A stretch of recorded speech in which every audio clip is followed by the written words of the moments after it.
So, I discovered something recently that genuinely made me laugh. Thanks to Monolith for this video suggestion, by the way. I now know that Tolkien hated Dune.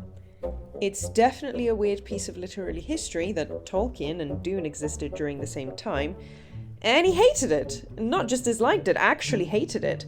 So, let's dive in and find out why. Hello everyone, and welcome back to my channel. If you like listening to me ramble on about fantasy things, please subscribe and comment below. It really helps me keep doing what I love, which is yap about nerdy stuff. In 1966, Tolkien wrote a letter that sent shockwaves throughout the literary world. He admitted that he loathed Dune with an intensity, but his reasons go far deeper than simple preference. They reveal a fundamental clash between the moral light symbolism in The Lord of the Rings and cynical darkness which we so often see in Dune. This is the untold story of why Tolkien believed Herbert's universe was a dangerous rejection of everything fantasy could stand for. Imagine one of the greatest authors who ever lived, dropping the equivalent of a one-star Goodreads review, and then disappearing into the mist. Naturally, people have spent decades trying to work out what exactly annoyed Tolkien so much. I personally spent a lot of my time researching this, and the more I looked into it, the more I think Tolkien and Herbert were practically destined to hate each other's work. Dune is almost the exact opposite of everything Tolkien believed stories should be. And I don't mean that because one has hobbits and the other one has gigantic worms. Now, before you comment, what are you going on about? I love Dune or I love Lord of the Rings. Don't hate on it. This isn't me saying Tolkien or Herbert were right about hating each other's works. They're both fantasy legends in their own right, but once one studies their works, you can clearly tell that they were asking morality questions and answering them in completely different perspectives. So this is where things get really interesting. Let's start with the heroes of both stories. Let's imagine Tolkien and Herbert were part of a D&D group meeting up every week. They meet at session 0 and they start building their own RPG characters, but they both end up with completely different stats.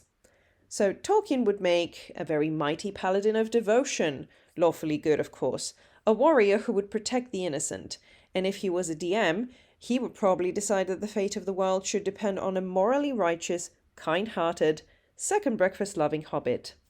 In Tolkien's story, Frodo isn't powerful or special. He isn't chosen by prophecy, and in fact half of the time he's barely holding it together, but that's exactly the point. Tolkien fought in world wars, saw who soldiers really were. Ordinary people fighting for what they thought was right, longing to go home. He loved the idea that courage matters more than strength, and that goodness matters more than power. To him, the person who saves the world might just be the last person you'd expect. On the other hand, Herbert would probably build a warlock like Paul Atreides as his main character. He would probably make him as neutral evil, or true neutral, in the beginning at least. Only instead of making him a pact in the traditional way, he probably would make him make a pact with a genetic symbiotic blue goo. Yuck. Paul is what happens when somebody decides being the chosen one isn't ambitious enough. He's the Nepo baby heir to the noble house. He's trained from childhood and is a strategic genius.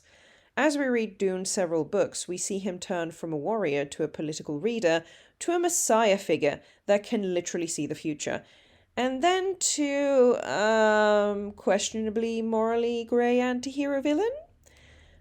Herbert didn't build Paul to just serve the underdog archetype. Paul is every prophecy in the fantasy genre working overtime. Now here's the funny thing. A lot of people would disagree with me. Look at Dune and think Paul is the ultimate hero. But Frank Herbert absolutely did not want you to think that. Herbert spent years trying to explain that Dune is basically a warning label in disguise. His book series' whole point is to show the reader that charismatic leaders are dangerous. The problem is that Paul is too cool. So cool, in fact, that readers ignore the warning throughout the years. It's like Herbert spent hundreds of pages saying, "Please don't trust Messiah figures." And millions of readers responded, "Wow, I love chosen one tropes. Please give me more," which must have been incredibly frustrating for poor Herbert.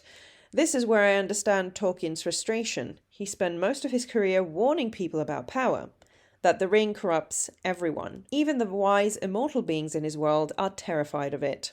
The message in his story is pretty clear in my opinion.